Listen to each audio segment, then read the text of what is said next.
wherever you are, hope you are blessed and doing safe. Ladies and gentlemen, greetings, family. Of course, I'm tuning in. You see me without the glasses off today, but if you're looking for some opportunities, particular advertisement opportunities, then look no further at the link at the bottom to my email address. You can hit me up for advertisement opportunities. We are supporting and promoting your businesses here on this channel.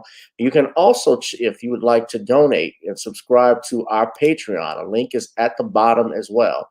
So you have multiple ways in which you can advertise with the platform by emailing me when we go on do our live stream. You also have access to premium content, those that want to see premium content that you will not find here on YouTube or Facebook or Twitter, as I am suspended probably by now. You guys can check out the Patreon at link at the bottom. But advertisement opportunities, definitely email me, gavin.grich1@gmail.com for rates. And for the Patreon, it is the same as the YouTube channel. It is channel gboot2786. All right, I'll holla. Peace.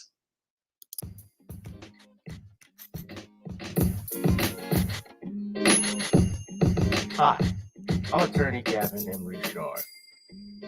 Check out my latest book, The Commonwealth of Pennsylvania versus William H. Cosby Jr., The Destruction of Due Process in America.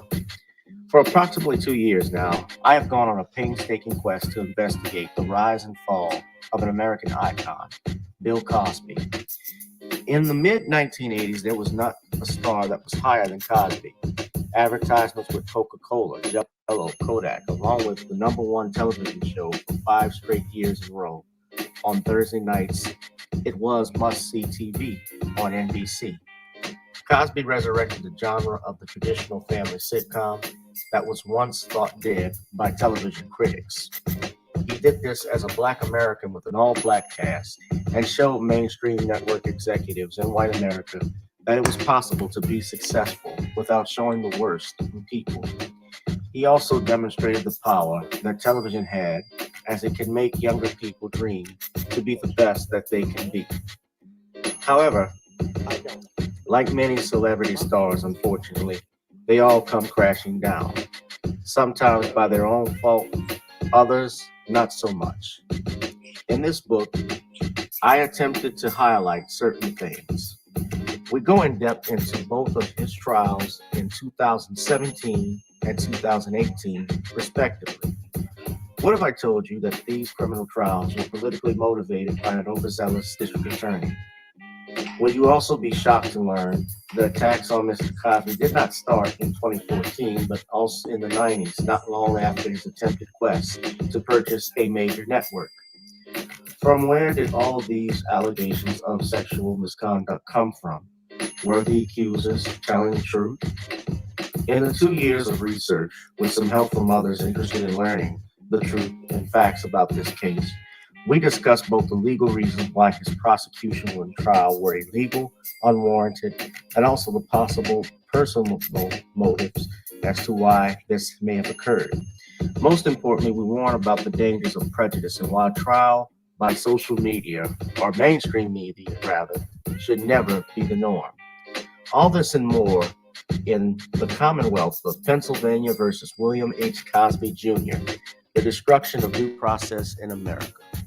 Available on Amazon this fall in Kindle and paperback format.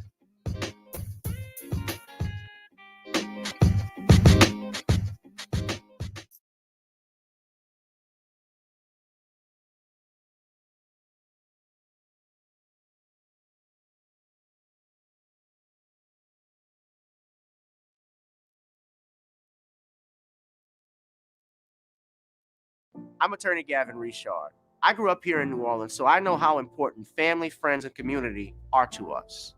And helping others has been a lifelong passion of mine. If you've been injured in an accident, you may be out of work and faced with large medical bills.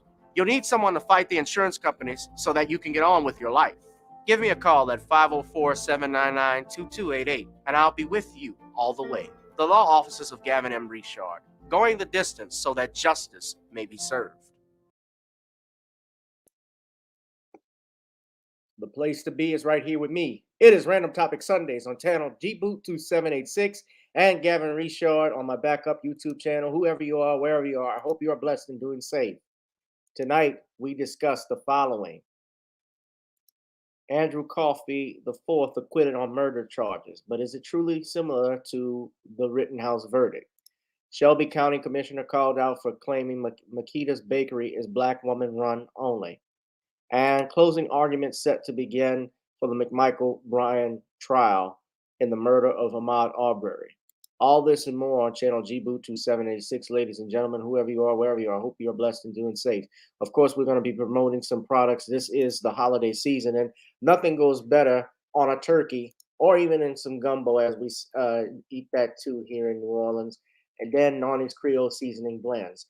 We are looking to be in stores real soon. However, we also sell our products via Marketplace. You can purchase it if you go to our website. That's Nani'sCreoleBlends.com. Try it on chicken, meat, or fish. Nani's goes great with every dish. You can see right there. Also, ladies and gentlemen, I'm working on new music. I'm pleased to announce I have some stuff that I've been working on. And what we will do next, of course, but before I release anything new, I want you to all check out Video Soul. That is the latest single on Spotify and Apple. I'm hoping to have a new single drop before the end of the year, especially in time for the holidays. I'm working on that. So check out Video Soul. And finally, guys, check up my single as we start our show, Gotta Get On Up. Now, before we get on down, we always got to get on up. And of course, I'm going to get a copyright strike for playing my own song. But hey, everybody plays it too. So I'll be able to clear it with YouTube later. So sit back, relax, ladies and gentlemen, and let's get on up. Girl, come on. Gotta dance to the beat. Because on the dance floor is where we'll meet. Show me what you got.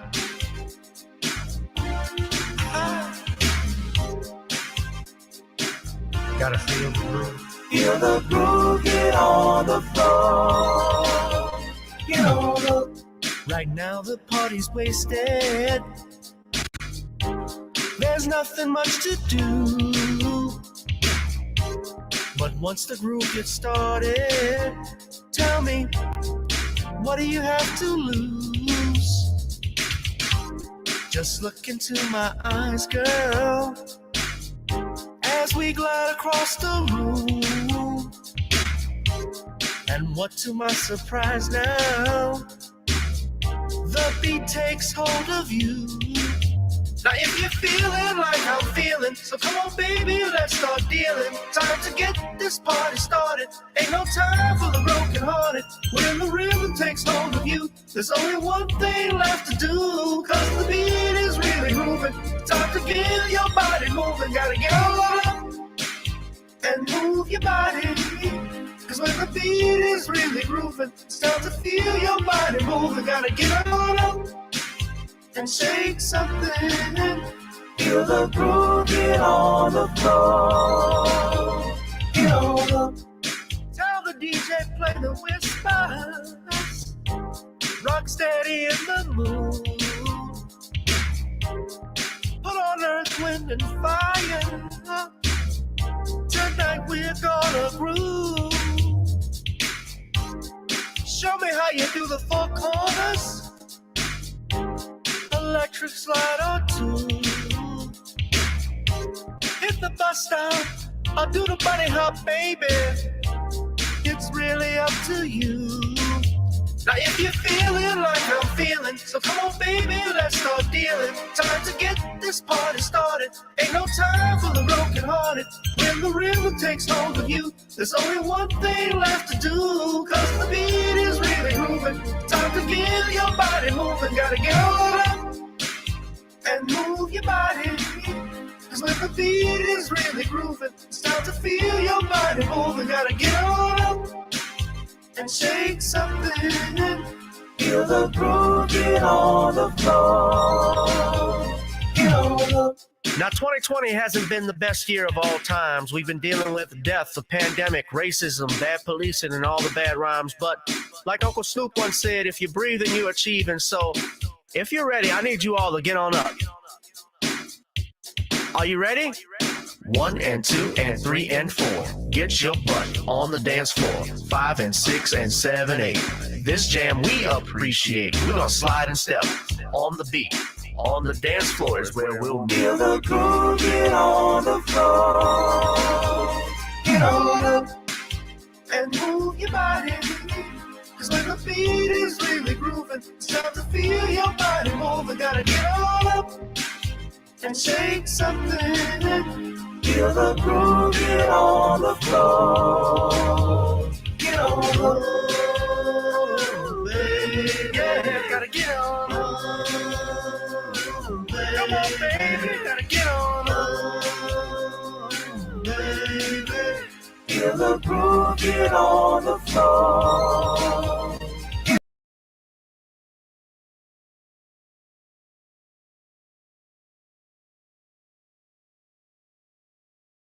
Another edition of Gavin Reshaw Presents. There we go. We're off mute. Of Gavin Reshaw Presents here on Spotify. I said Spotify. I'm thinking of Anchor, my other podcast. I got some news on that too, ladies and gentlemen, about some updated news with regards to podcast. Those of you that have been following me know that I've had a podcast on Anchor. We had been in hiatus for several months, just busy trying to focus on this live stream that I have, but I'm privileged to say that I will be starting a very new updated podcast as well. I won't tell you too much details, but let's just say it deals with some unsolved mysteries. So let's just put it that way. But yes, we are live tonight, coming at you with 5. So that's some good news, and hopefully we'll do an inaugural episode. We'll have everything together probably before the start of the new year, doing a new episode and everything. We got a lot of people here. Cheryl Bryant, what's up? Some chick named Star. I see you, Tyree. What's up, everybody? You know, some people, and I was talking to my girlfriend earlier. They've been telling me about this Janet Jackson documentary that's on Hulu. I've been seeing, especially on Twitter, a lot of people have been dogging it. I have not looked at it, so I can't comment on it. But just going off by what I've heard, have they been throwing shots at Janet in the documentary like it's one-sided? That's kind of the feeling I get. It was kind of like a hit piece. Well, you got to remember something too. The Jackson family, and I don't know any of them personally other than following Taj and Terrell. They follow me back. Shout out to them. But the Jacksons are the first family, and I'm going to say it, they are the first family of entertainment. And I remember, and from what my girlfriend has told me and others, they were focusing a lot on this Super Bowl incident that happened in 2004 and how Janet got blacklisted. You know, I remember when Janet had an album that came out right around that time. The album didn't sell that well. You know, or it didn't do, I shouldn't say it didn't sell well, but it didn't do the expectations that the record companies have. Because record companies are just like a movie studio. If you have a big budget project, let's say like a Wild Wild West, for instance, and everyone calls Wild Wild West a flop. Wild Wild West made its money back. It was produced on a budget of about $170 million with Will Smith and Kevin Kline. But it only made in gross 220 million. So out of a big budget that it had, while it did recoup its money, it didn't get a large return from it either. So the studio executives were like, "Oh man, this wasn't nothing." So I believe Janet had that album. What album did she have come out? It was in 2004. But it's the New York Times that puts this doc on. And even if you go here, I gotta do a whole new show about it. Someone says the Oscars were trash. I don't know. I like puppy love a little bit. Um, and you know what? I have a lot of respect I do have respect for Donny Osmond because has not thrown Michael under the bus. He has not.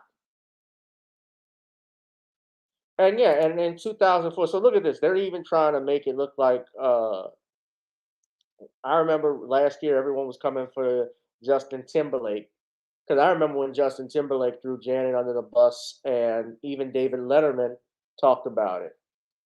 But this is the controversial halftime show about the wardrobe malfunction, and I believe they talk about it in the doc. But just look at NPR's title: New York Times doc on Janet Jackson's Super Bowl scandal leaves questions unanswered. Now, I have not seen it. I want to watch it, but most of these documentary series, guys, that you watch, like for instance, they had one on Britney Spears. They are one-sided. Typical documentaries are one-sided. They don't tell the whole story. And Janet, at that time in 2004, remember this, Michael was facing criminal charges for child molestation. He was charged and arrested back in 2003 because of that dipshit Martin Bashir and that other piece of garbage, Thomas Snedden, who was a racist who did not like Michael at all. And I believe it had a lot to do with the fact that Michael had bought that property out in Neverland. My understanding was, from what I heard, that Snedden and the neighbors that were out there in that were in that county, they wanted that land to be redeveloped into like commercial real estate. They were talking about malls and shopping centers and things. And Michael bought that ranch. So they didn't like that. And hold on, I'm trying to, yeah. So yeah, the Living with Michael Jackson documentary came out in '03, and he was charged back in December of 2003. I remember he was, that's his mugshot.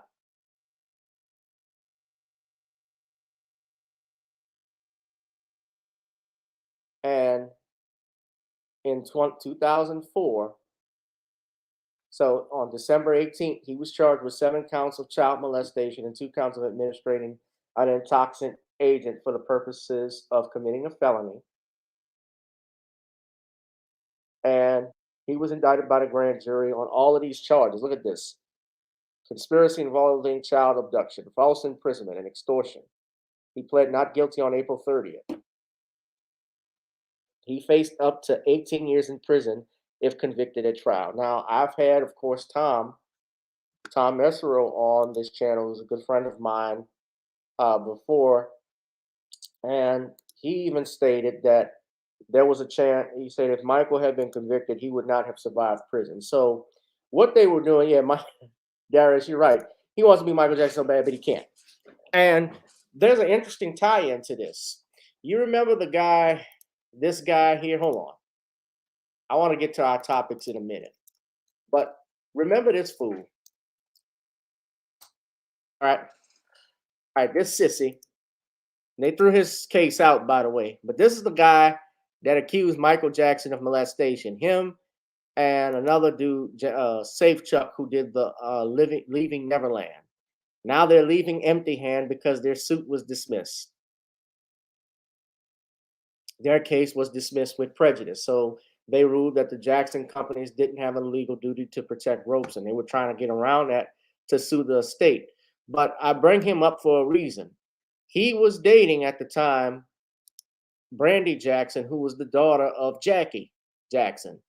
They dated for 7 years, and according to what has come out, their relationship ended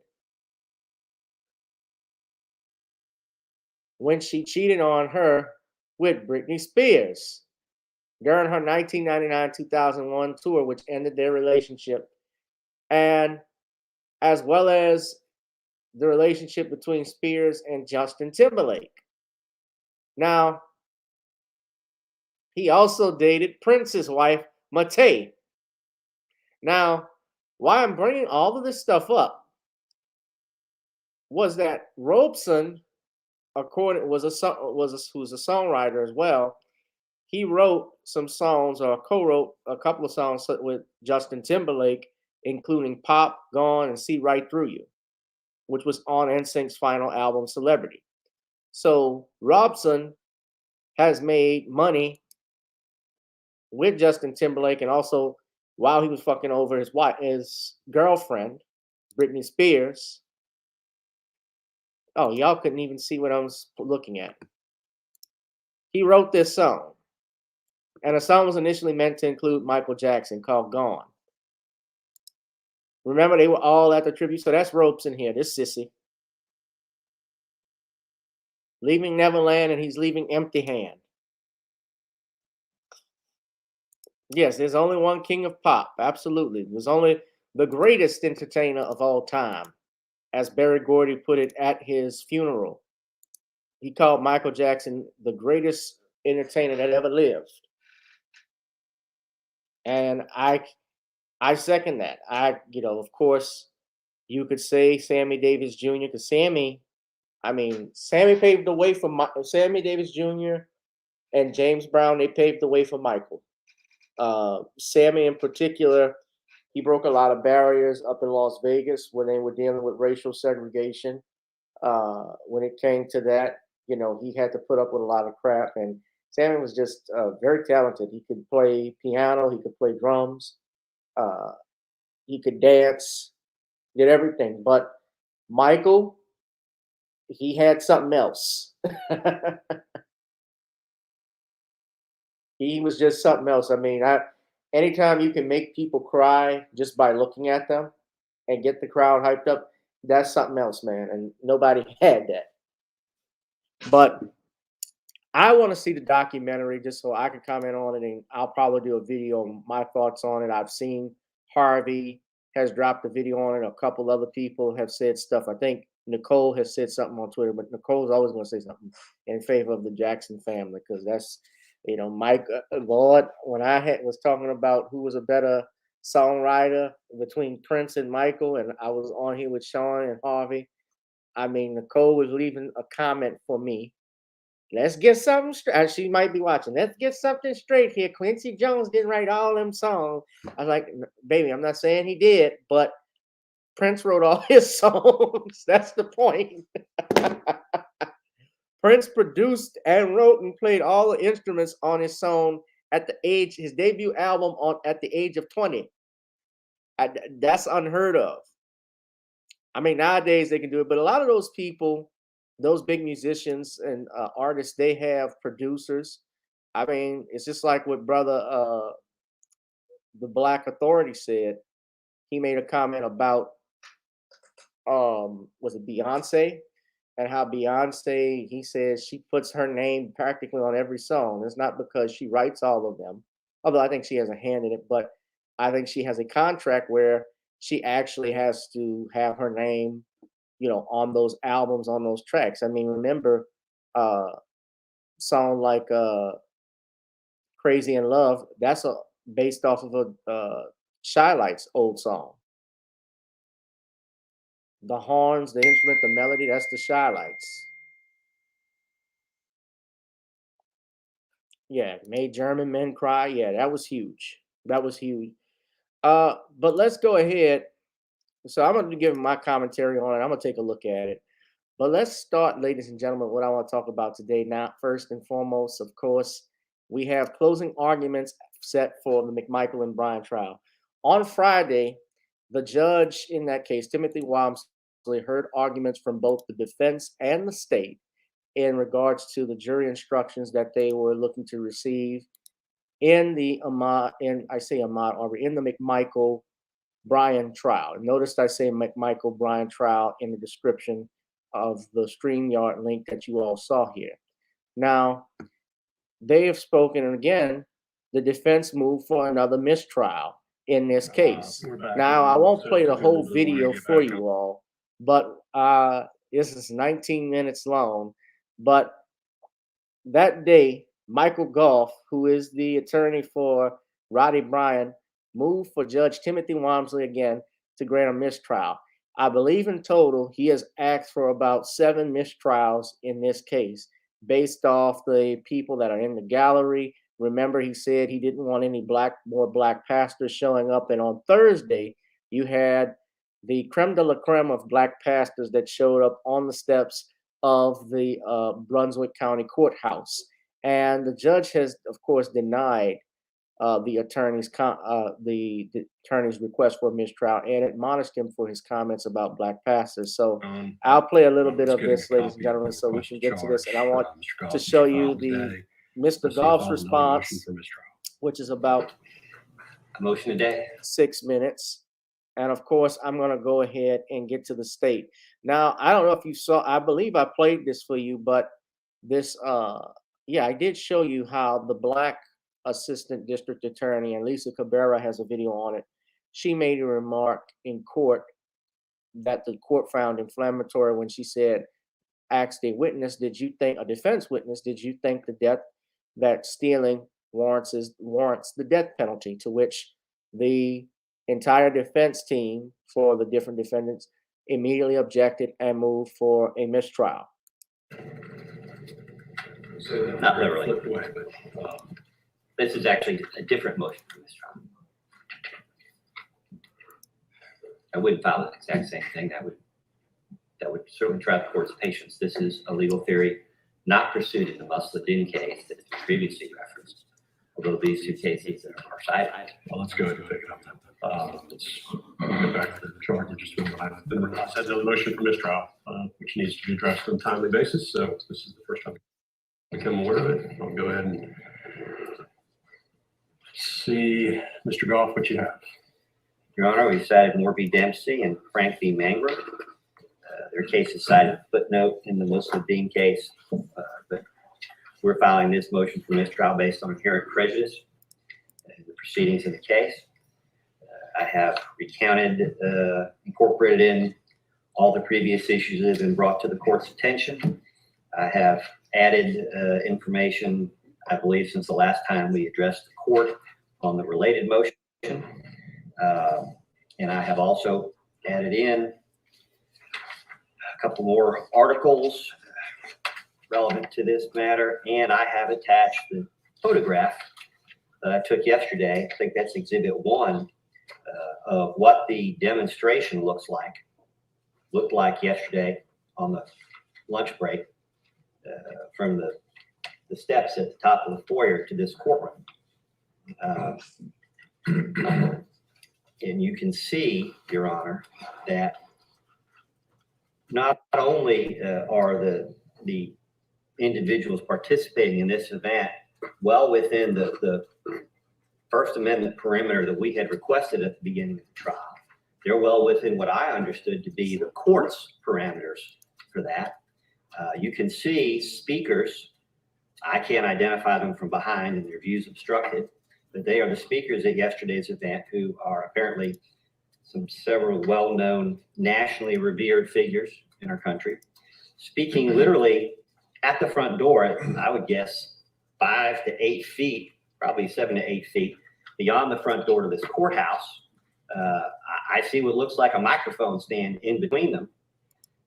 They are literally, you can see the gentleman to the rightmost gentleman is literally standing next to the pillar of the courthouse, Your Honor. This is an event that is literally at the courthouse door with more people than I can count outside. We have police barricades, but even the barricades themselves barely go past the flagpole. Now, he has complained about this previously, about people showing up to the protest and, how it's affecting the jury, it's in view of the jury and so forth. The judge has always denied it. He objected to the pastors being in the courtroom. Who the hell do you think you are?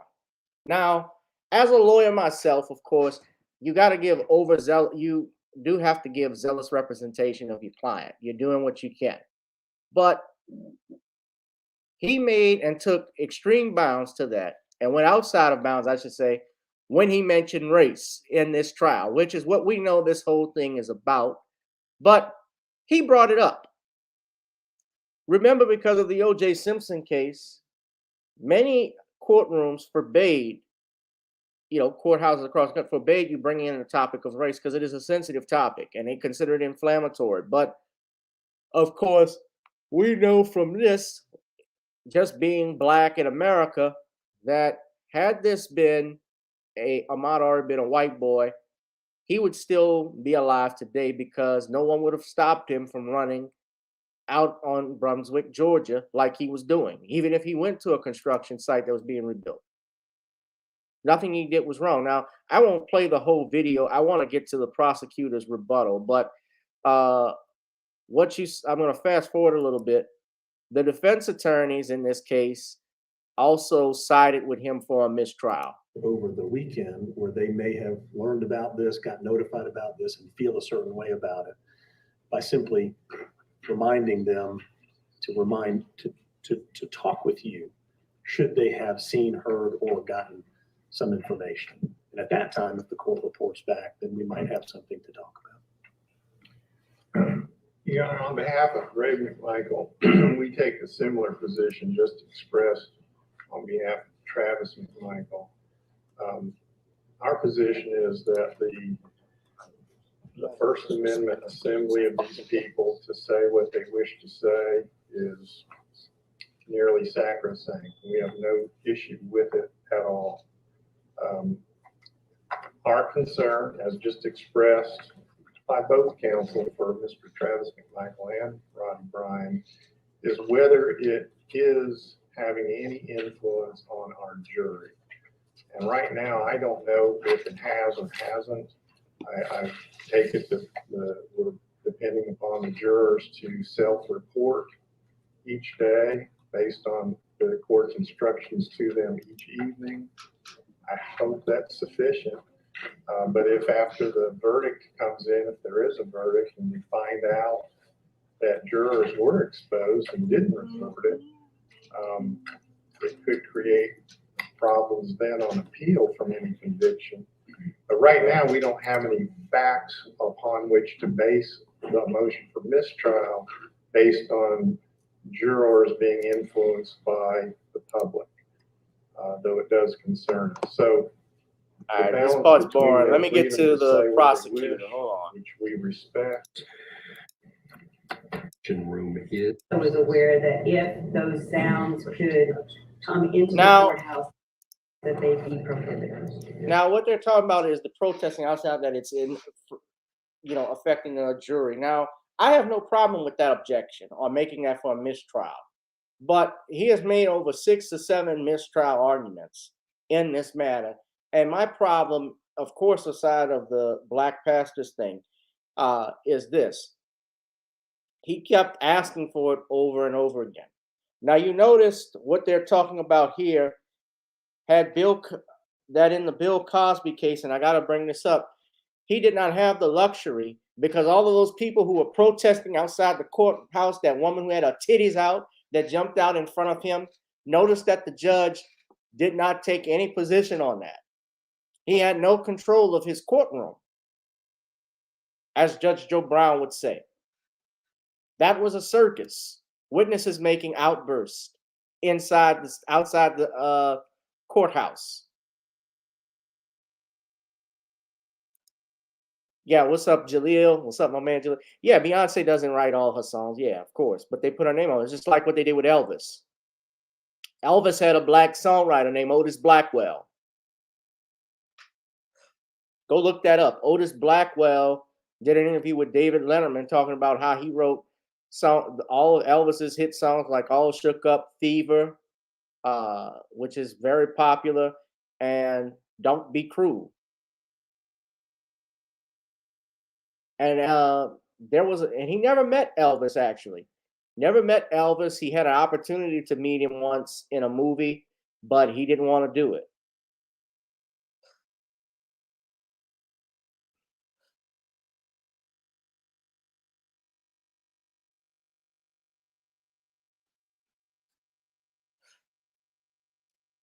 Trials are public. You're absolutely right. But there are times when, yes, even the state can even the state, the court can prohibit some people from being admitted in if they're causing a disturbance, if they are disturbing the proceedings. And what we had with Cosby, we had in that case witnesses making outbursts, witnesses talking to the defendant while they're on the witness stand. That lady Shalana Lasha telling Bill Cosby, "Do you remember me?" on the witness stand, and that's going in front of the jury. Immediately, Tom Mesereau and his team moved for a mistrial. The judge denied it. I'm looking at this too. I just got an alert. There's a huge brawl that happened in Detroit.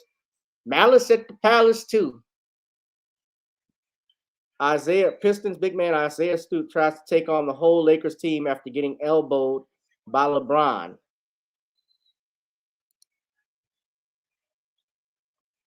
The judge is not granting a mistrial though. I applaud the judge. I like the judge he had in the Rittenhouse case. I think he has conducted his courtroom fairly. I think he has had it under control. I would say he has been frustrated with the defense because they were saying some stupid shit, especially when they disrespected the court. So I'm not going to say where No evidence. they affect the jurors during deliberations. So I think that's an appropriate step, and I'll go ahead and do that. From the state, Thank you, Judge. I don't recall any disruption in the courtroom itself. Where I was for the day now the yesterday, defense moved for a mistrial because of what you call for a woke left mob. But there isn't any outside influence that could potentially affect the jurors during deliberations. I think that's an appropriate step, and I'll go ahead and do that. From the state. Thank you, Judge. We ask that you deny Mr. Goff's motion for mistrial. There's absolutely no evidence here that the jurors have been influenced in any way by the first and only larger crowd that came yesterday. No evidence that they even knew it was out there. No evidence that they have been intimidated or influenced in any way. Mr. Goff then says witnesses are subject to intimidation as well. No evidence has been presented of the witnesses coming into this courtroom having been intimidated in any way, shape, or form. And then he brought up the court itself and intimated that the court might have been influenced by all of this. I object to that. Mischaracterization of the motion. It's on page 6. Yes, I'm aware. I wrote it this morning. It doesn't say that. It says that the concern is that people are attempting to influence the presiding judge. That's not saying that the judge is being influenced. But I'll come back to that when I have the last word. Your Honor, Mr. Goff is a brilliant lawyer. These briefs that he has filed are detailed, and he has filed a ton of pretrial briefs that the state has had to respond to. He is very, very smart. He is very, very calculating, and he's a good lawyer because on November 12th, he stood up in this courtroom knowing full well he was on television and made comments about Al Sharpton and then black pastors and Colonel Sanders, all knowing full well it was being broadcast on television. That was not ineffective assistance of counsel by any stretch of the imagination. That was strategic. He got the response he wanted because he has filed a motion a day based on a continued drumbeat of, well, Right. see, people are coming and people are responding, but they're responding to what he did. Exactly. The black pastors played into his hands because they responded to what he said. And even the judge said it had something to do with what you said, which I found your remarks to be reprehensible. Yeah, Darius, I'm looking at, let me stop this for a second. Hold on, we got to get to the other topic. But the judge in that case denied it. So tomorrow what's going to happen, there are going to be charges assessed to the jury and closing arguments. So the prosecutors will put their closing arguments on, then the defense. I could imagine that's going to be an all-day thing because you're talking about 3 defense lawyers, each one getting a chance. Well, 3 defendants and each of their lawyers getting a chance to rebut to what the states was saying. He might as well said, he might well said, we don't want any Negro preachers. Yeah, he could have. They were two different types of entertainers. That's correct. They were both great. And you're right. However, what I was looking at and what I'm referring to, like Michael was someone I knew he was of course, a multi-talented individual. I mean, he could dance, he could sing, he knew how to write songs, even just coming out of it from his head. He even talked about how he wrote "Heal the World" by sitting in a tree uh, when the thought came to him. But hold on, yeah. But let me show his Darius this because this is what happened. Fair use. Right above the Giannis, and then Jason Tatum. Tonight it's their number one guy, Jeremy Grant. Stewart and LeBron. Stewart got elbows. And we saw Zach LaVine line him up. And right there. Giannis, Oh, and then Jason Tatum. he got elbows. Tonight it's their number one guy, Jeremy Grant. Stewart. It's not the and exact LeBron. malice in the palace. Stewart is hot. And everybody's coming out now. He's gonna take on the whole Lakers bench. Now, this is ridiculous. Yeah, he must have caught an elbow or something, but oh yeah, he's got a lot of blood streaming from the side of the eye. Look, here goes Stewart.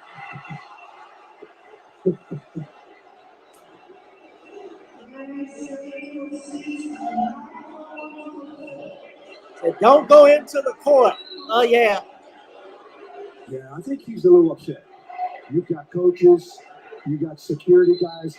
Look at Dwayne Casey's like, just calm down. And there's Kay Cunningham also. He was along the free throw line on the free throw, and he's still trying to get loose. He is knocking over, but he's out of the game without question. I mean, this is like he's running through the line. That's nuts. That's crazy. That's just crazy. That's crazy right now. And both coaching staffs are making sure that the players don't come out any further. Well, there's some players that opted out. Yeah, a little bit. Now, when they review the tapes of this, they'll see which players were in the game and which players were along the sideline. Or you could look at the face and the blood pouring down the face of Isaiah Stewart.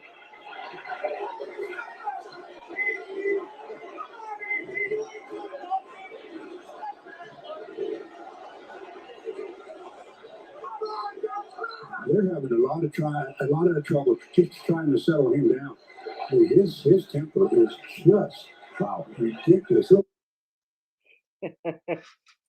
Remember, they were telling him, "Stay in your seats." They don't want that smoke no more. They don't want what happened in 04, man. That malice in the palace. I remember that vividly.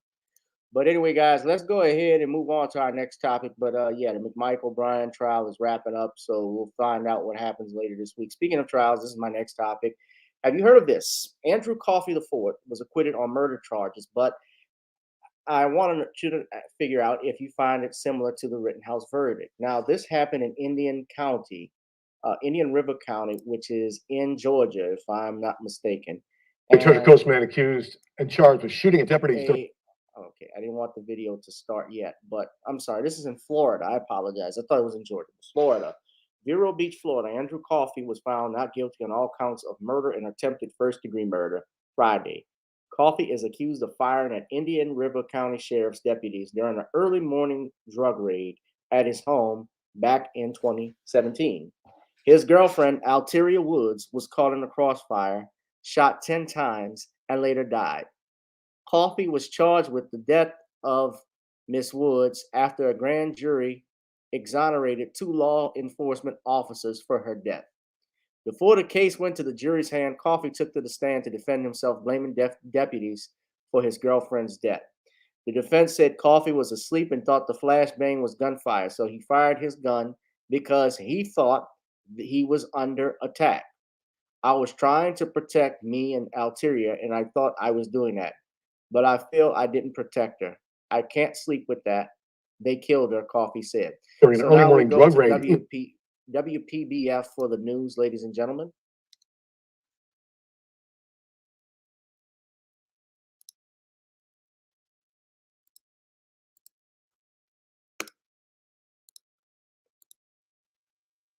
In his home back in 2017 was found not guilty of murder and attempted murder, but was found guilty of possession of a firearm by a convicted felon.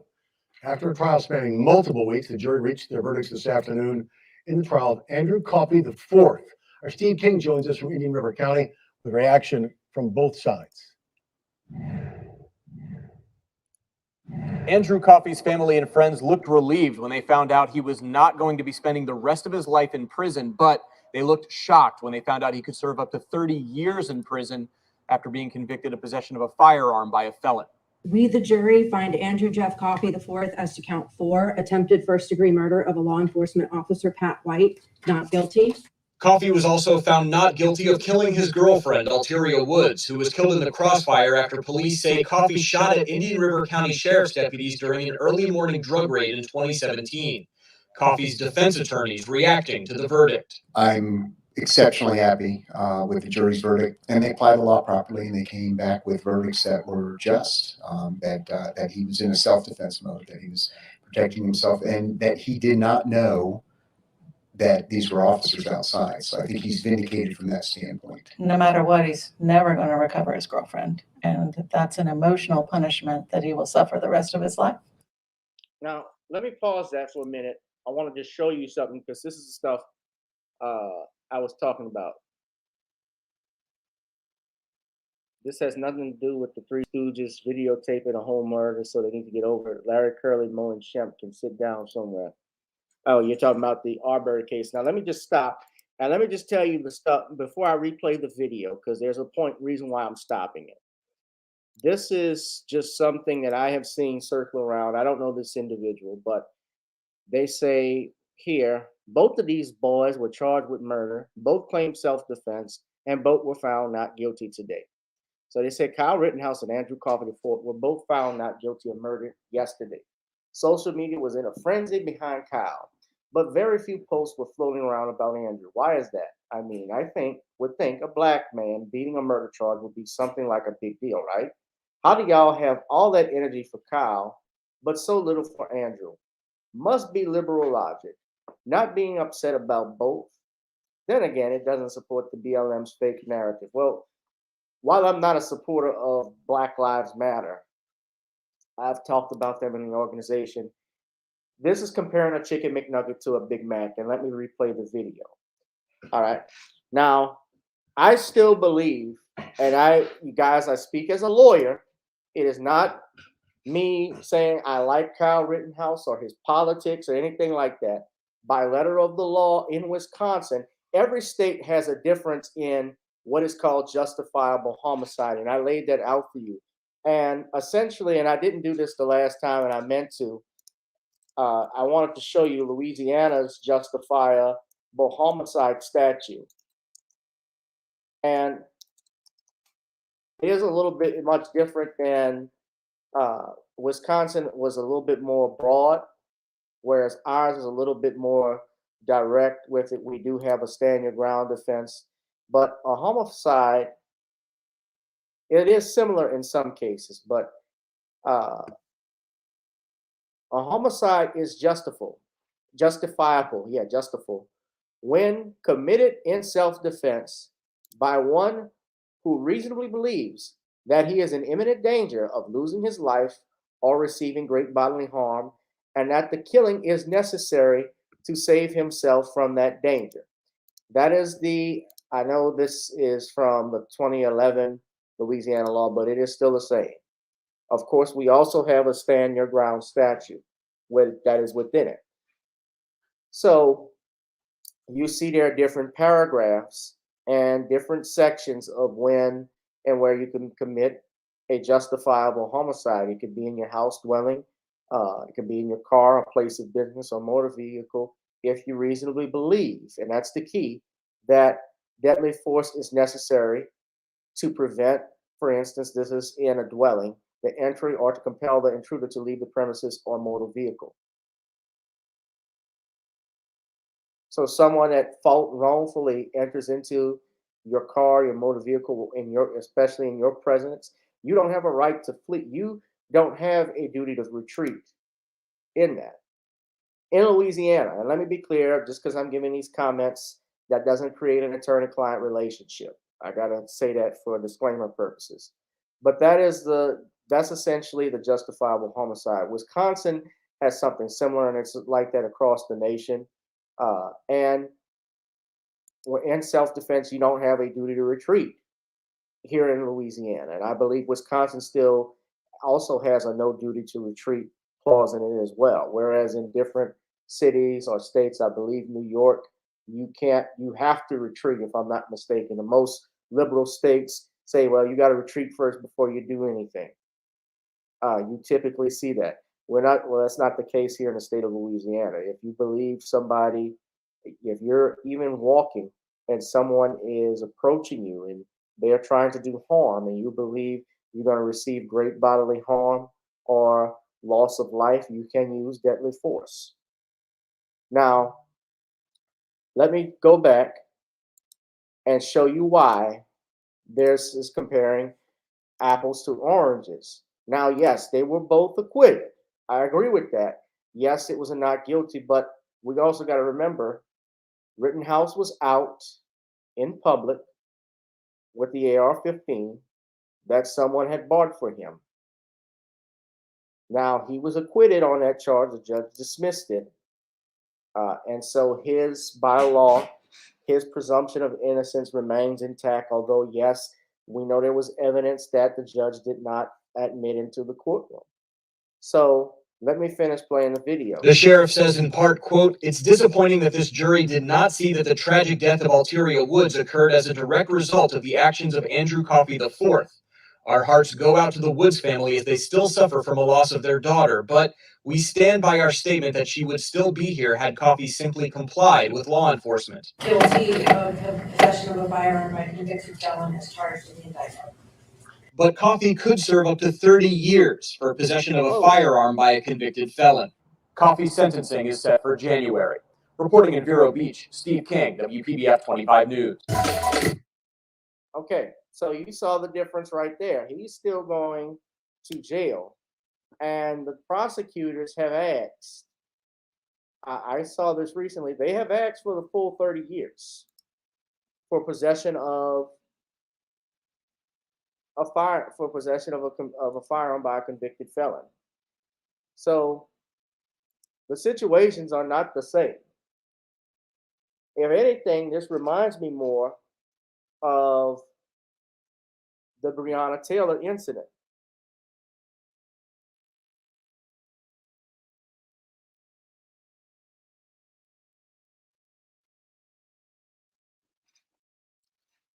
I can see Superstar Bella has started the show late because she's still on the Ahmaud Arbery case.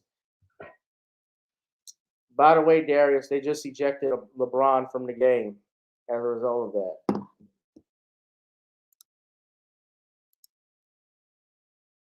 So yeah, Andrew Coffey, convicted of illegal possession of a firearm by a felon, convicted felon, facing 30 years in prison, but he was acquitted on the major charges.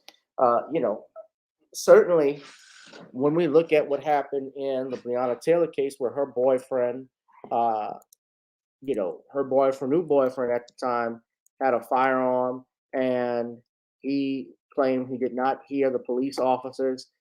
Daniel Cameron was his name. The police officers knock and announce who they were, and he opened fire in self-defense. Yeah, Daniel Cameron was the AG. He wasn't the boyfriend. I apologize. Yeah, how can I forget Tom from the Boondocks? And of course, he decided not to press charges. In that case, Kenneth Walker was the boyfriend. And his charges were dismissed.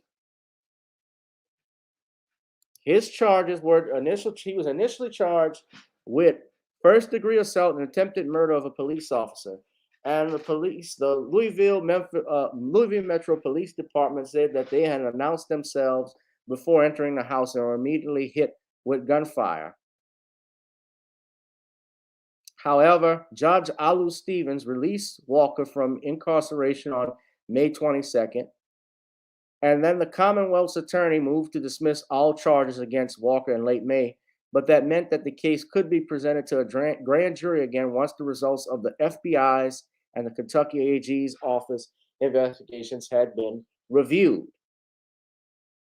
Wine wanted the charges dropped because the officers had never mentioned Taylor by name to the grand jury or said had they shot her, had they shot her. Walker's close friend said his job was to protect Taylor at any cost. On May 26, Judge Alu Stevens granted Wine's motion to drop all charges. Rob Eggert, an attorney representing Walker, released a statement saying he just wanted to resume his life. At the same time, his attorney said he could be charged again later as more facts emerged. Now, we learned that Eggert filed a motion to permanently dismiss the indictment charging Walker with attempted murder and assault. The motion asked Judge Stevens to grant Walker immunity because he was within his rights to defend himself, and under Kentucky's stand your ground law, he had the ability to do so. Judge Stevens granted the motion to dismiss charges against Walker with prejudice, meaning he could not be charged again. So by granting it with prejudice, the idea of granting him immunity was moot at this point.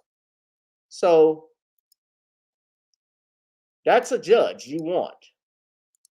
And Judge Stevens, by the way, let me go ahead and share this with you. I believe he's been removed from the case.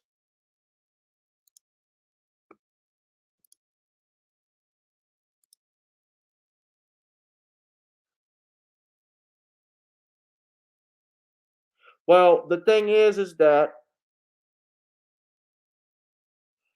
okay, different circumstances. Coffey was a convicted felon. And the thing with Rittenhouse, the reason why that charge got thrown out was because while he was underage, there was a loophole that the judge and the defense attorney found, or I shouldn't say loophole, but it is a law, an exception about the size of the rifle. Remember when we're talking about the NRA and so forth, and Professor Blacktroop was talking about how the Black Panthers marched with the guns out in California, the shotguns, and as a result, California started to put in these increasingly tough gun control laws. That was because of them. Well, in different states, there is a regulation and rule that if you're under the certain age of, if you're under 18 here in Louisiana, you can't possess a firearm. Like you can't carry a concealed weapon. But when you're 18 years old, you can buy a shotgun, you can buy a rifle, you can buy things like that. Until you're 21, you cannot buy a handgun. Under federal regulations, you can't do that. So, because the prosecutor in the Rittenhouse case confirmed to the court that the rifle did not was not a short barreled rifle, under the requirements that it was much bigger and longer. That's why they dropped the gun charge. That's why that was dropped. But Judge Alu Stevens, yeah, shout out to him because he's actually, he has actually been removed, I believe, from the bench.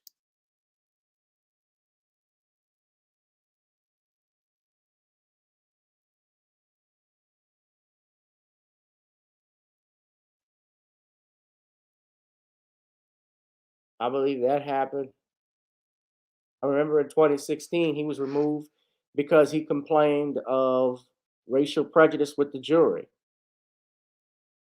and how jurors were being admitted. He was suspended for 90 days for judicial ethics violations. But yes, it's two different things. And I've seen people try to post this and so forth. We got to remember this too. And I'm got to say this because we got to move on. Every situation is different.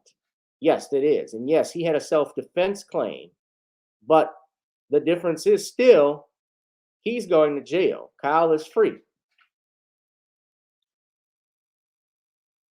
The police department still maintain, they announced themselves. Well, the jury found otherwise. Here with Rittenhouse, remember, he admitted to the police, I killed someone, and tried to turn himself in. Well, the cops, they did not arrest him. You think if he's black and he says he killed somebody, they wouldn't drag his ass into the county lockup?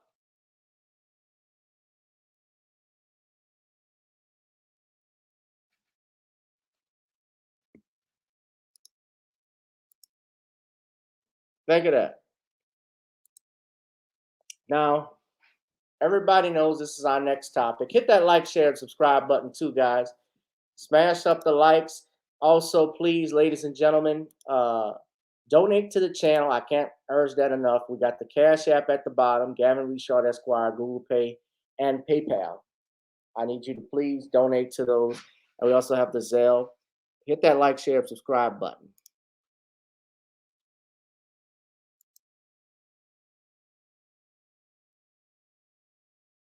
So this happened too.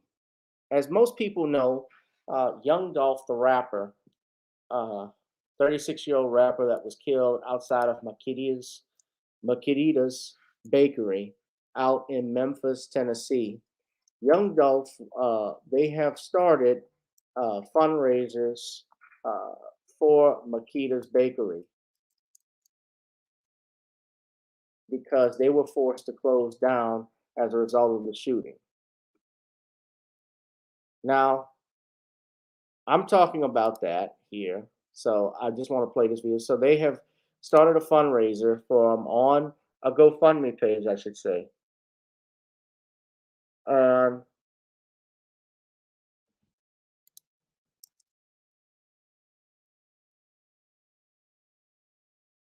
They've raised so far. Now, this, of course, has to be updated. But as of within 24 hours, this is according to Action 5 News out in Memphis, they have raised over $50,000 for Makita's cookies within 24 hours. Now, this is the article. And within 24 hours, about $50,000 has been raised for Makita's cookies. Young Dolph was visiting the business when he was shot to death. Action News 5's Kelly Roberts is live at the Makita's location downtown, their new factory. She learned more about the community's efforts to uplift the business today. Kelly?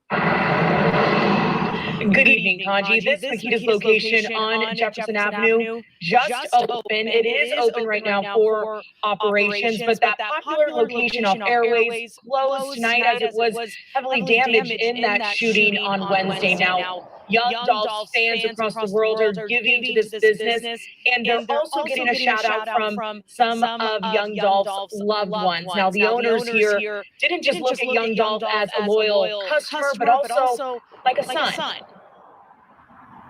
When Pastor Kia Moore launched a GoFundMe for Pamela and Maurice Hill, owner of Makita's Cookies, she set a lofty $150,000 goal. We had already raised, I think, like $34,000 this morning by 9 before it had been 24 hours. Moore, a longtime family friend of the Hills, says the money will cover repairs to the Airways store, which was damaged in Wednesday's shooting that claimed the life of Young Dolph. It will also pay staff and hire security at the site. Moore also hopes money can cover mental health services for family and staff. The Hill family is definitely grieving. He would call her mom, Miss Pam, and so she's grieving somebody that she saw like a son. But also, her husband and the staffers were there when it happened. They witnessed the trauma, not only seeing someone die, but seeing for their lives. Support was thrown behind Makita's Cookies quickly. As of Friday afternoon, more than 1,300 people have donated to the GoFundMe. Local restaurants are also raising money to donate to the Hill family. And Young Dolph's partner, Mia J., even urged fans to give to the business. Her commenting, not only as, someone they respect, but as someone who was grieving, right? She's been kind of quiet online. And so for her to take the time to make that post It meant the world to the Hill family. Young Dolph was a longtime fan of Makita's, one of the many Memphis causes he put his full support behind. Now, a chance for the community to give back to carry on that legacy. Even in tragedy, people are finding ways to be compassionate and to extend his legacy of being philanthropic. And Pastor Moore warns there are some fake GoFundMe's out there. She said, go to Makita's social media pages. The correct link is linked on those pages. We also have the link up right now on actionnews5.com. Just click in this story. For now, reporting live downtown, Kelly Roberts, Action News. Yeah, so this is the bakery. So they raised $50,000. They set a goal for $150,000. But let's go to GoFundMe right now and actually look up what they have done here so far.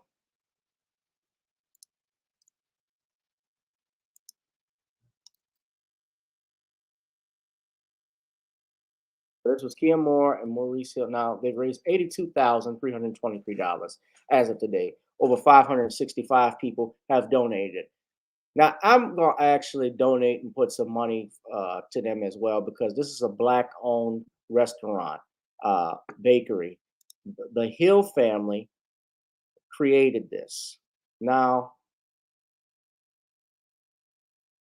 it was founded to dedicate the life of and honor of Makita Denise Hill, who I believe is their granddaughter, if I'm not mistaken, or rather their daughter, I should say, that passed away from cancer. Now, Young Dolph was a fan, and he helped attract more customers. Now, notice they say Hill family in this.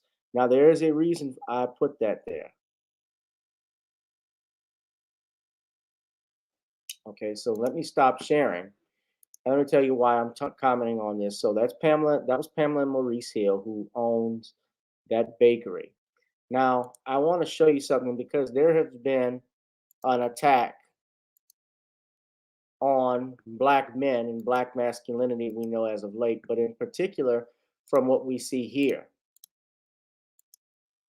This is the county commissioner's tweet, Shelby County Commissioner Tammy Sawyer's Twitter feed.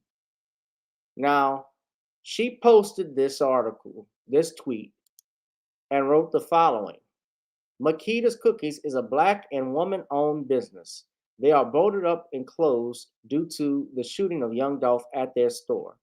You can support the family through this with donations via Cash App to the matriarch, Miss Pamela Hill, at Cookie Queen 99. Now notice what she has in the description here. I'm a Southern elected Black woman who is passionate about equality for my people. I write, I speak, I vote, I'm vaxxed and boosted, and hope you are too. Now, I know she did it with this snake. Now, here's my issue with it. If you look at the tweets here, people have called out for it. She makes no mention of it, Mr. Maurice Hill, who is the co-founder and owner of that bakery. And Black Twitter let her have it.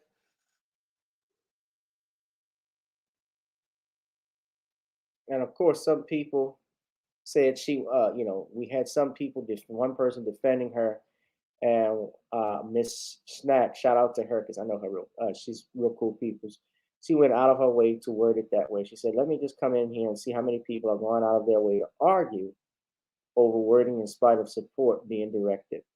Consider donating money instead of ordering cookies so the family and staff aren't overwhelmed with orders while the store is closed. But some people called her out, like this sister here. Is it a Black American-owned family business? It's a Black American-owned family business, correct? Or did the wife open the business on her own? You didn't lie per se exactly, but what happened? Did you purposefully withhold this information? This is bad. Yes, it is bad. This sister here says, stop the caping, the cap.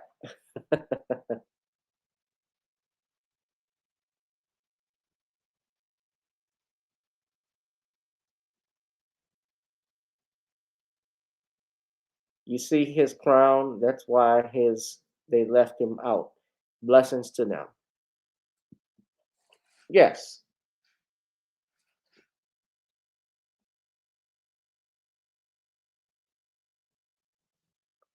She responded,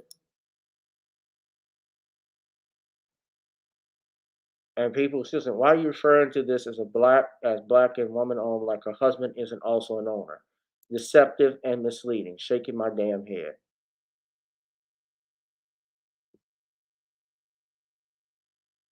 I don't know who this troll is, but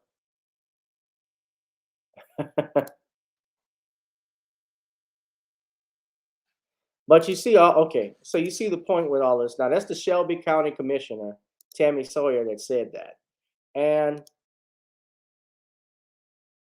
yes, it's gender divide.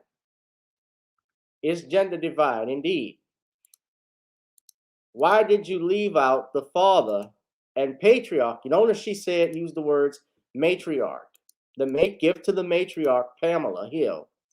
She didn't say give to the black family, give to the family Maurice and Pamela, did she? And speaking of Young Dolph, some news that's reported, it was just recently reported on yesterday that the police have found the vehicle, the alleged vehicle that was used in the Young Dolph shooting. They located the getaway car. According to Fox 13 report, police have located the getaway car allegedly used by the two men who shot and killed Dolph at a bake shop earlier this week. The insider said the two-door light-colored Mercedes-Benz was found in the Orange Mound neighborhood Saturday afternoon. Fox 13 has shared a photo of the vehicle on the back of a tow truck. So, Okay, y'all see it. Can I get off of here now? hold on. I'm shy.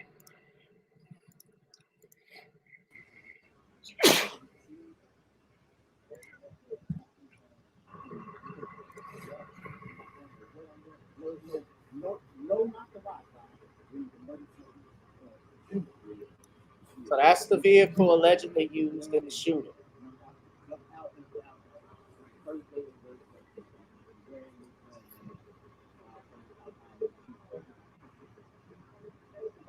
I don't know what the other side look like, y'all. I couldn't get to this side. I'm just standing in my mama yard. And they wouldn't let nobody on this side in the driveway.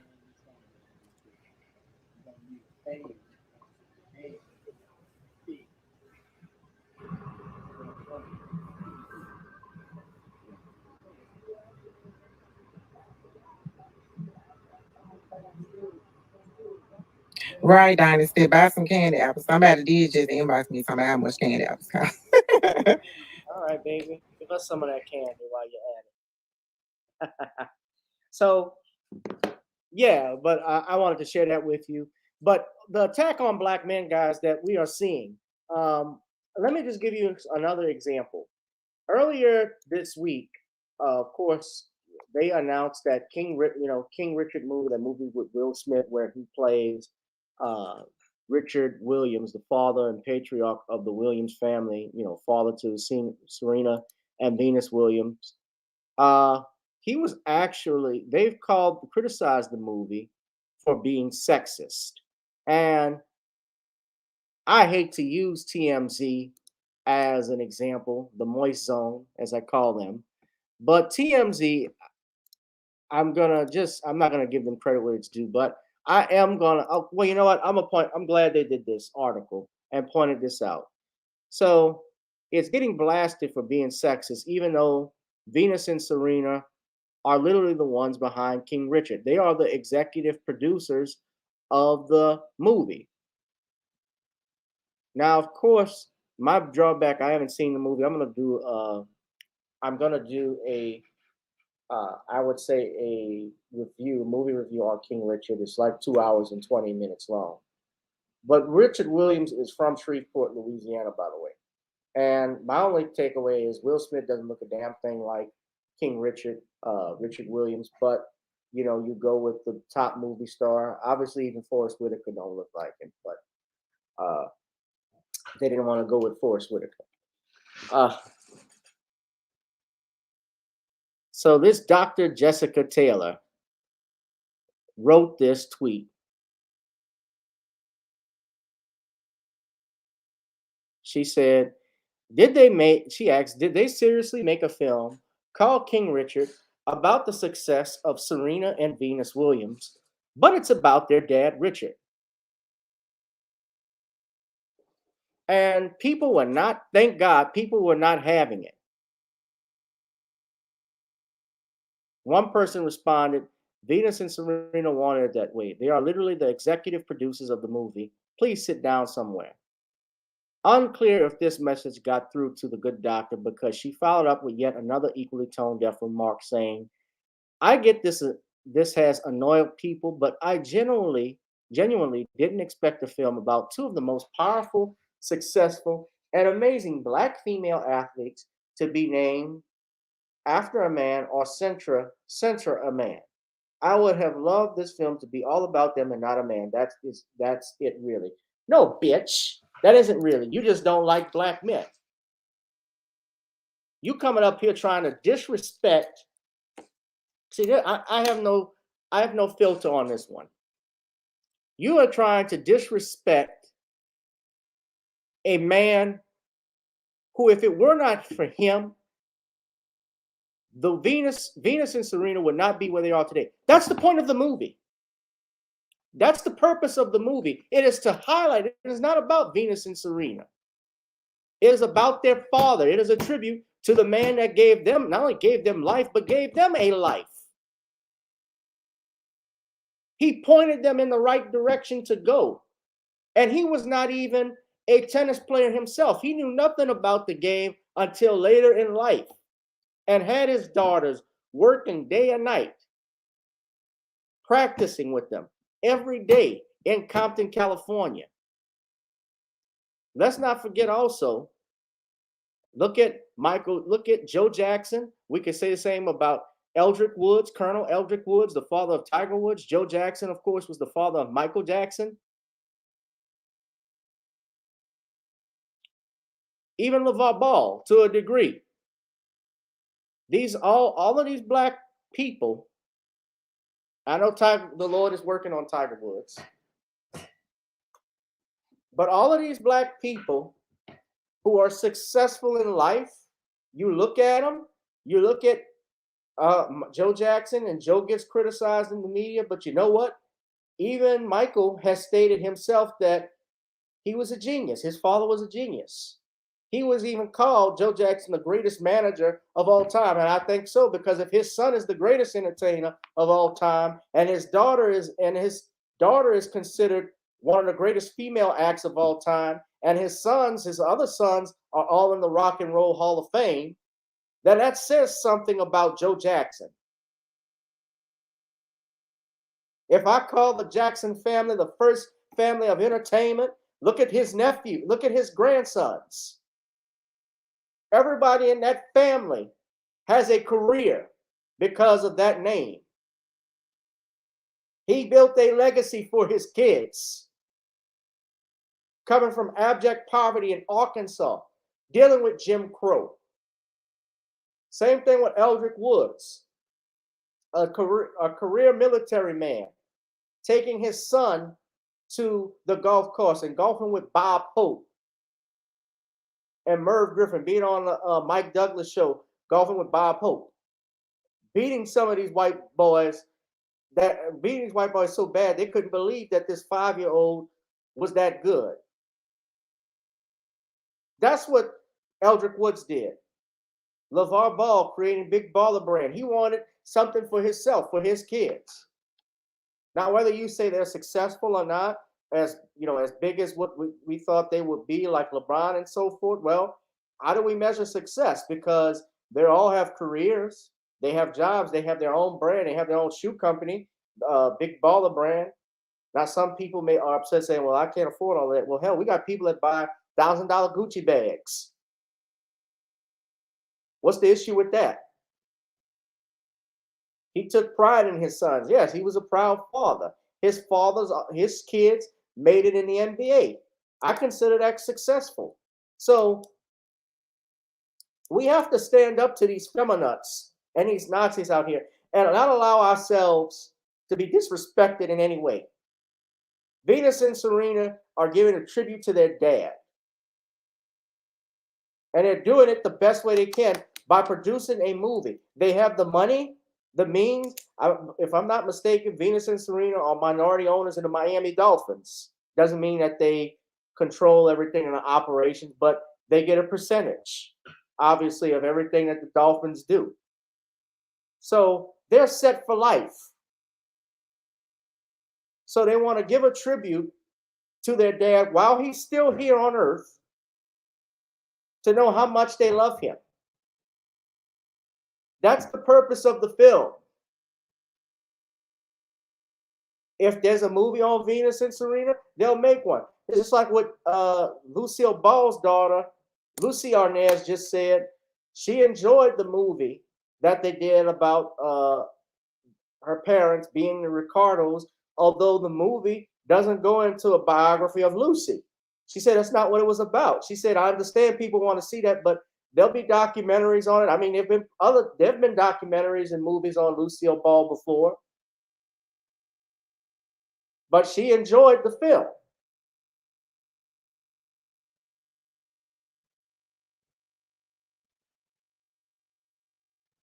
Stop complaining about shit when it's not there. Just so you can complain. And you know, the best thing we can do with these guys, people, we got to watch them, but you know, don't give them any attention, because when you do, then you're going to make it even, you're giving them what they want. So the best thing to do is ignore motherfuckers like this.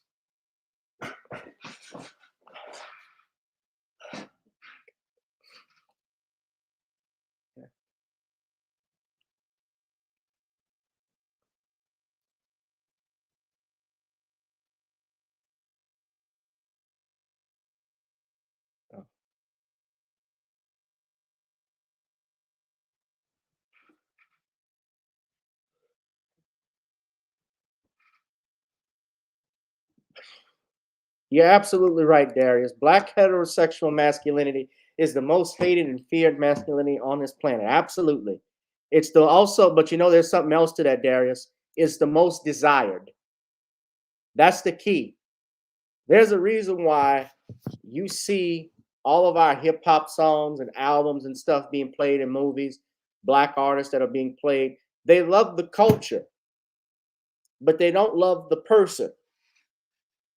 I'm not going to say all of them are like that, but that's typically what it is. Black culture is love, but not black people in America. You can be successful. Everybody loves an original. Everybody loves the original, absolutely.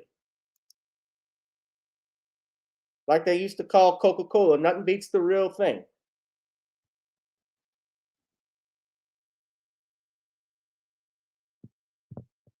But, you know, to this commissioner, she deserved to be dragged. I should ask, I'm going to try and see if I can bring Judge Joe Brown on. I don't know if I'm going to have a Thanksgiving show, because I'm going to be out of town Thursday. I was going to be in Houston, but maybe I might come on briefly that night. But I'm privileged again, guys, to announce we will have a new podcast debuting. It will be I'll just say this, it's a true crimes podcast. I won't say too much more about it because I'm trying to finalize details and everything. I will be producing it. I will be sponsoring it on Spotify. So if we have anybody that wants to be on Anchor, excuse me, for now. But if we have anybody here that wants to be, wants their product sponsored on the podcast, because it's going to be big, I want you to hit me up. You got the email at the bottom. Of course, we have advertisement opportunities, gavin.grich1@gmail.com for rates. Also, if you want to support premium content you won't see here on YouTube, go to the Patreon at GBoo2786, ladies and gentlemen. With that being said, guys, I'm going to get on out of here. I was going to keep making a short show tonight. Let me also say, if you would like to, of course, check out NornisCreoleBlends.com. Get that in time for Thanksgiving, guys. I will send that to you immediately for anybody that orders it. Try it on chicken, meat, or fish. Nornis goes great with every dish. We actually have the website here that everyone can go to. You can check it out right here. It's NornisCreoleBlends.com, NornisCreoleBlends.com. Just in time, it goes good with turkey. So, I mean, I'm doing multiple things, multitasking. We're trying to get it in stores right now as we speak. I know the holidays are coming, but I've got some meetings coming up soon. So hopefully we'll get it in stores shortly. Also, ladies and gentlemen, if you have not, go to apple.com. You can stream and download, because you know I do music, Video Soul, which is available on Apple. This is actually Video Soul. I don't know if I've played a little bit of it for you all, but I called it that because I wanted it in a video game. So let me just play a little bit of it. We'll go for 2 copyright strikes. Just the instrumental.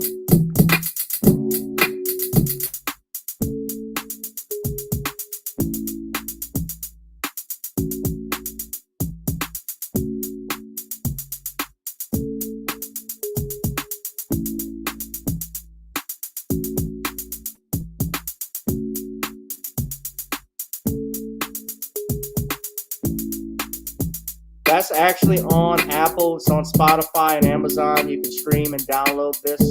But that's Video Soul. Don't worry, it gets to a bridge at some point.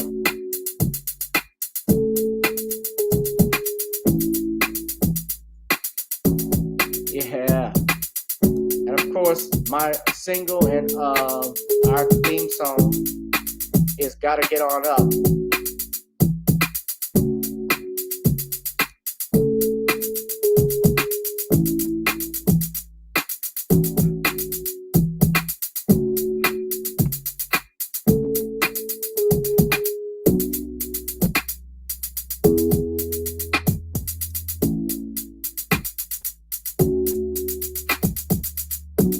I make beats too, so anybody that's interested in music, let me know. I'll see what I can do for you.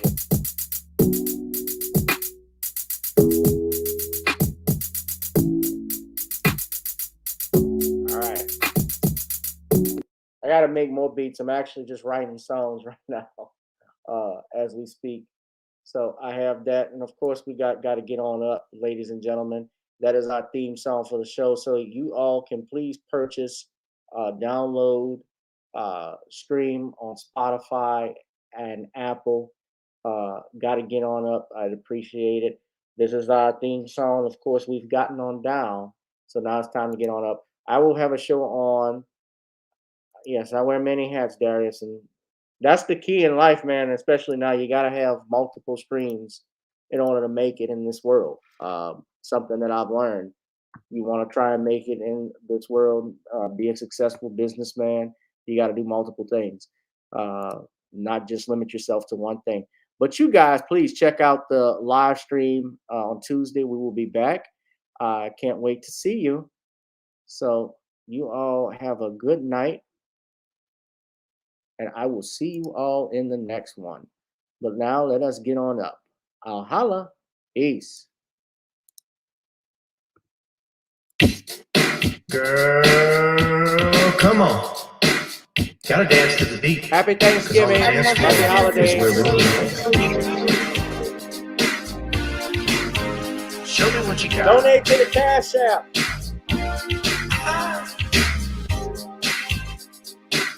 Gotta feel the groove. Feel the groove, get on the floor. Get on up. Right now the party's wasted. There's nothing much to do. But once the groove gets started, tell me, what do you have to lose? Just look into my eyes, girl, as we glide across the room. And what to my surprise now, the beat takes hold of you. Now if you're feeling like I'm feeling, so come on baby, let's start dealing. Time to get this party started. Ain't no time for the broken hearted. When the rhythm takes hold of you, there's only one thing left to do. Cause the beat is really moving. Time to get your body moving. Gotta get on up and move your body. Cause when the beat is really grooving, start to feel your body moving. Gotta get on up and shake something. Feel the groove, get on the floor. Get on up. Tell the DJ play the whispers. Rock steady in the blues. Hold on, wind and fire. Turn it back when you're gonna groove. Show me how you do the full chorus. Electric slide too. Hit the bus stop. I'll do the body hop, baby. It's really up to you. Now if you're feeling like I'm feeling, so come on baby, let's start dealing. Time to get this party started. Ain't no time for the broken hearted. When the rhythm takes hold of you, there's only one thing left to do. Cause the beat is really grooving. Time to get your body moving. Gotta get on up and move your body. Cause when the beat is really grooving, start to feel your body moving. Gotta get on up and shake something. Feel the groove, get on the floor. Get on up. Now, 2020 hasn't been the best year of all times. We've been dealing with death, the pandemic, racism, bad policing, and all that rhymes. But like Uncle Stu once said, if you breathe and you achieve. And so, if you're ready, I need you all to get on up. Are you ready? 1 and 2 and 3 and 4. Get your butt on the dance floor. 5 and 6 and 7 and 8. This jam we appreciate. We're gonna slide and step on the beat. On the dance floor is where we'll be. Feel the groove, get on the floor. Get on up and move your body. Cause when the beat is really grooving, start to feel your body moving. Gotta get on up and shake something. Feel the groove, get on the floor. Get on up, baby.